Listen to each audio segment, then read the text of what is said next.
Everyone, say hello to Marshmallow, and while you're at it, say goodbye! I am Lucky Marshmallow in this hamster ball until I reach 150,000 subscribers on YouTube. 私が出るのを手伝ってくださ Quiet い。 you! Michael, you can't beat your wife. Of course I can. I have over 5 million pounds. I know what you're thinking. Why am I making more videos on bad mobile games when 2 months ago I made a 15-minute video where I explain why I'm ending this series while having a crisis and then crying over Angry Birds? Well, it's a little complicated. I'm a masochist. The other day someone commented on one of my mobile gaming videos telling me that a sequel to a terrible mobile game that I covered in the past just came out. And I decided to play that sequel because I'm a masochist. Plus my love for mobile games knows no bounds. Not to brag or anything, but this is my highest score I have ever received in Temple Run. I know this because at the time, I thought it was so important that I put it on my Facebook account. And this moment right here was my peak. The fedora, the Angry Bird. I was so powerful. I will never be as cool as I was in the solemn moments. I wish I could go back to that. When mobile games had soul, and Angry Bird was king. Take me back! Let's see what this baby can do. Oh yeah, baby. You messing with the Deagle Double G, baby. I also found out that 2 more terrible mobile games that I have previously covered on this channel have gotten an interesting update, so I decided to play them for the sake of this video. Did I mention the masochist thing yet? I also have a couple updates regarding past mobile games that I've talked about that I think you guys will be interested in. Let's go in order of when I first talked about them on this channel. You don't need to watch any of the original videos for this one, but if you want to, the link will be at the top of the description. The original mobile game that gave me the idea for this series in the first place is Twerk Race 3D, and I still have not recovered. Twerk Race 3D is like any other generic runner game that I have already covered on this channel 1,000 times and is also the reason why I drink. But this one's gimmick is that their butts will either grow or shrink depending on what you pick up. At the end of each level, you hit someone with your butt so hard they go flying through brick walls. Oh god, what I'd give to be that guy. Or you enter a twerk battle where you clash butts. That's pretty much it. There's no difficulty in this game, there's no stakes. It does not matter how good or how bad you do, you will move on regardless. Did I mention that I despise every mobile game that I'll be talking about in today's video? I don't know if I made that clear enough. So like I said, this game got an update, and the worst part about it is I think you guys are going to like it. The only change that I have identified is that the runner now wears a Shrek mask. I truly thought Twerk Race 3D was a fetish game. I mean, just look at it. And the worst part is I'm not sure if this addition is meant to help with that or change that, and I'm really worried. Did that meme even register as a transition to you? I just watched it in between 2 clips and it looks so random, but I like it, so we're going with it anyway. Alright, on to the next game. Move People is a game I have already covered twice on my channel. Now let me tell you about it for a 3rd time. All you have to do is pose people in certain ways that the game tells you to. Again, this feels like a fetish game. Honestly, it's way more fun just messing around with the people as opposed to doing what the game wants you to, or maybe I'm just a fan of snapping spines. Now that I think about it, I do recall my therapist saying something about that. But even then, messing around with the models is just mindless. So, there is a story mode attached to this game. It's incredibly basic, the gameplay is exactly the same. The only difference is you're posing these characters in specific situations that form an overall story. I'll give you a quick rundown / recap of the story so far. Sad man meets girl, they date a few times. After those dates, they share their first kiss and then immediately get married. Still a better love story than Twilight. Remember back in 2009 when that was the only joke anyone could make over a love story? I'm glad we're past that point in human history, along with slavery. They're not connected, but I'm glad we're past that as well. Anyway, that's when I originally stopped talking about the game right after they got married. Personally, I was done with the game. I didn't think the plot was going anywhere, but for some reason, people in the comments demanded that I finish the story. So in my next mobile game video, I did just that. So after their wedding, they go on their honeymoon where they presumably conceive a child, since we soon have to bring the girl to a hospital to give birth. Unfortunately, the birthing scene was not shown, along with a lot of other stuff, because because we get a 5-year time skip right here. Here we take our kid to the playground and then to school, and that's where it ended for us. By the way, every level is incredibly short and there are ads constantly thrown at you. Surprise, surprise. For those 2 videos, I edited up my gameplay footage to see how much time I spent playing the game versus watching ads and versus watching cutscenes. This is what I found. Which brings the grand total of this entire story mode to 3 minutes and 35 seconds of gameplay, 8 minutes and 6 seconds of cutscenes / me messing around, and 25 minutes and 39 seconds of nothing but advertisements. Can you even call this a video game at this point? Now here's something else I said in that video. I promise I will keep this game installed, and as soon as there's more, I'll fill y'all in.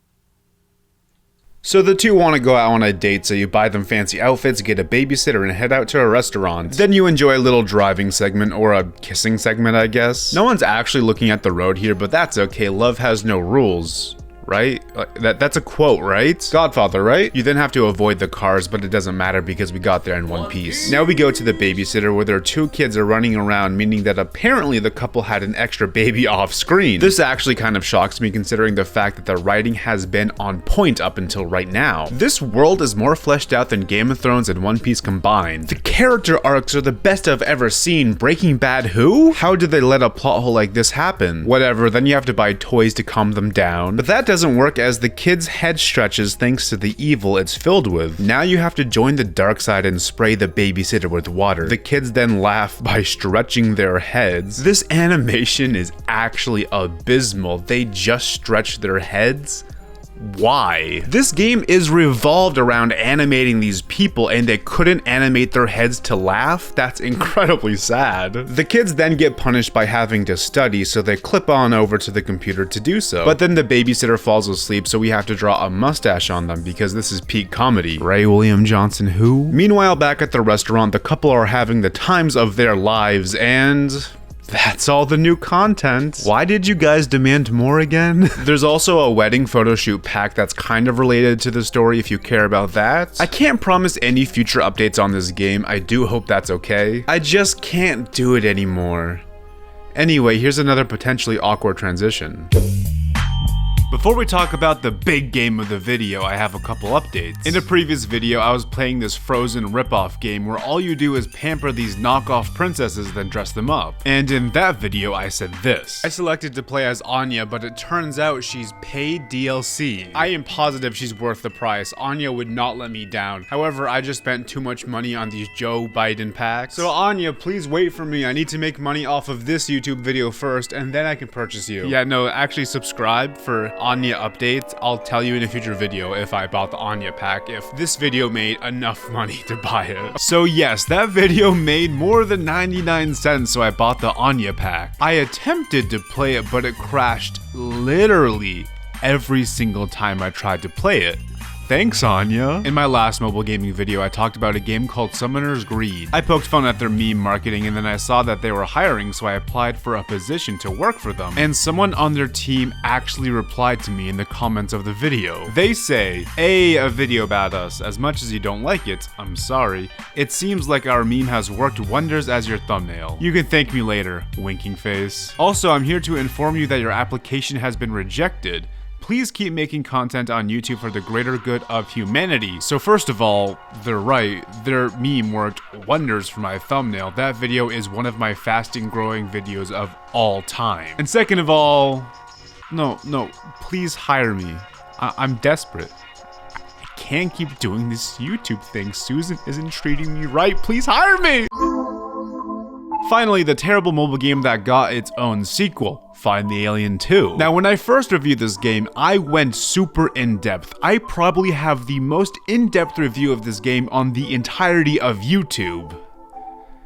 Where'd I put my beer? This game is incredibly basic. All you do is scan the aliens and then shoot them. So I played the entirety of the first Find the Alien game and it took me 1 hour and 1 minute to beat. Just like with Move People, I cut up my gameplay footage into 3 different categories to see what I spent the most time on. Gameplay, advertisements, or cutscenes. The results were the game being nearly half cutscenes, and the game time being almost just as long as the advertisement time. But wait, it gets worse. I then split up that 44% 84% of cutscenes into 3 more categories, revealing that only 9% of the cutscenes in the game are important dialogue, and the other 35% were repetitive and unnecessary cutscenes made to pad time. But there was one thing me and my audience liked about the game. It's actually kind of funny, mostly thanks to the Alien King. He's the main antagonist of the game, and every time you beat him up, he's just like, "Pitiful humans, I'll get you next time." And then he just creeps away in the background. His comedy isn't anything groundbreaking like mine is. Do you remember that Genshin Impact meme I made? But the King's humor is certainly campy and endearing. However, his lines do start to feel repetitive, and the story with him doesn't really go anywhere. But thanks to him and some other moments in the game, some people actually find this game halfway decent. Put it this way, the door for a great sequel really is there. And the audience is there, all they have to do is deliver. But will they? What do you think? I don't think there's anything new with the gameplay aside from these optional gems you need to collect to get the good ending, but all you do is scan them once you see them, so yeah, there is zero evolution of gameplay here at all. The gimmick with this game is that you have to travel through time as the Alien King has taken over history and prehistory. That does allow this game some easy comedy that they do take advantage of. The level design and theming was fun, however, the level design was nothing I ever complained about in the first game. I wanted more interesting gameplay, less walking cutscenes, and a plot that actually goes somewhere. Before we dive into the story of this game and cover its ending, I want to talk to you about the percentages of this game. So first of all, my overall gameplay more than doubled from the first game. I spent about 2 hours and 10 minutes playing the second one. Each world took me about 16 to 17 minutes to beat in full, and the times were actually scarily consistent. So because of that, I didn't feel the need to split up the gameplay for all 2 hours of my footage. I just split up the footage for World 2, and I think that can apply for the rest of the game. The time it took me to beat World 2 was 17 minutes and 4 seconds. 4 of those minutes were gameplay, 5 were cutscenes, and 7 were ads. So as you can see, they have drastically increased the amount of ads in this game. And trust me, I did notice the uptick in ads. Let's talk about the story now. As I'm sure you can guess, the plot doesn't really go anywhere again. As I mentioned, we're traveling through time. The game starts by giving you that context, and then you run past soldiers fighting aliens to get to the portal where you start your time traveling journey. You start your journey in the prehistoric era, then to ancient Egypt, the Middle Ages, the Age of Piracy, the Wild West, and then the Modern Age. The last 2 worlds actually do get a bit creative. When you're finished with the Modern Age, the King Alien pushes you in some kind of unexplained pod, and then you're free during the dark future when aliens have taken over. And the final world is a time rift where all of the timelines have merged together. You know, now that I think about it, maybe that last one was just an excuse to reuse some old assets. I will say it's cool how towards the end of the game you're sent back to the first cutscene where you run through aliens shooting soldiers to get into the time portal, but this time instead of running past everyone, you shoot the aliens and help fight with the soldiers. It was a nice touch that I genuinely just didn't expect given how garbage these mobile games have been. Anyway, the Alien King is just as charming as he was before. In fact, he may have been a bit too similar to the first game. They've essentially given him no new types of dialogue. In fact, I noticed he repeated a specific joke from the first one verbatim. Honestly, the biggest difference with him is instead of creeping away in the background, his new gimmick is getting blown up and flying away like Team Rocket. So for better or for worse, he has not evolved in the slightest. As a quick recap, the first game ends with the Alien King just kind of falling over. So in this one, you fix the timelines with some kind of alien technology or something. It's not very clear. You then watch this really long cutscene where you trap the Alien King, but if you do not collect every single gem in the game, the king breaks free and runs away into the time portal. The boss basically then says, "Good job, but you didn't capture the king." From there, you can go back and collect the rest of the gems. And once you do, you're able to trap the Alien King where he says, "No! How is this possible? I can't believe I've been captured by a pitiful stinking human. I won't admit defeat. ...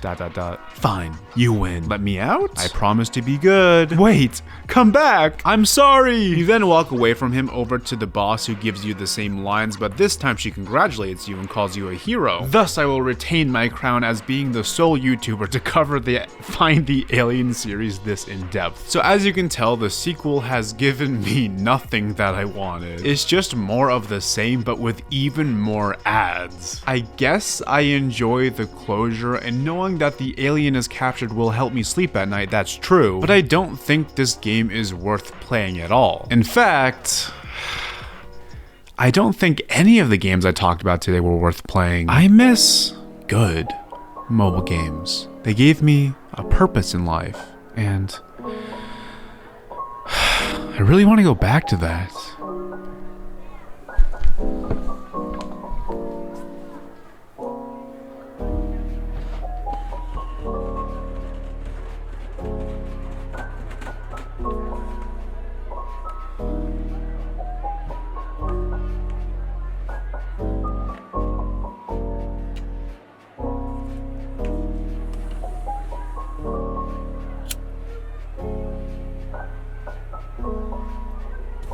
Please give me a sign.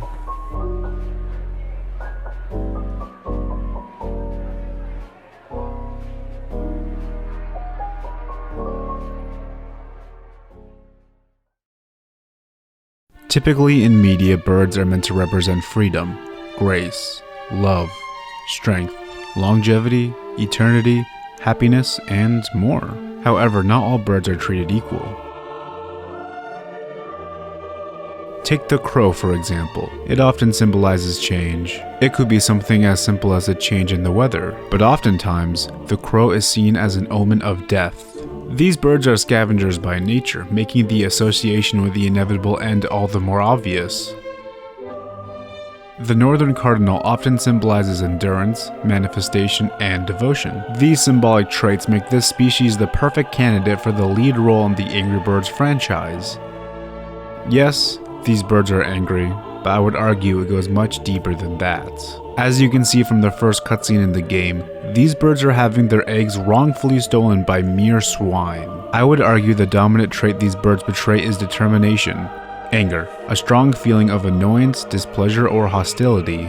This word alone does not properly explain the actions of these birds. Yes, many people act off pure anger and adrenaline. However, in a fit of rage, the person typically isn't as strategic about their actions as they'd like to be. Impulsive is a good way to describe an angry person's headspace. These birds are not impulsive. These birds approach each obstacle with a level head. This can be seen through the use of projectile weaponry, a staple of the irritable avian's primary strategy against their enemies, made all the more impressive considering the limited resources of their homeland. While some would consider a variety of other strategies before landing on artillery, time is of the essence.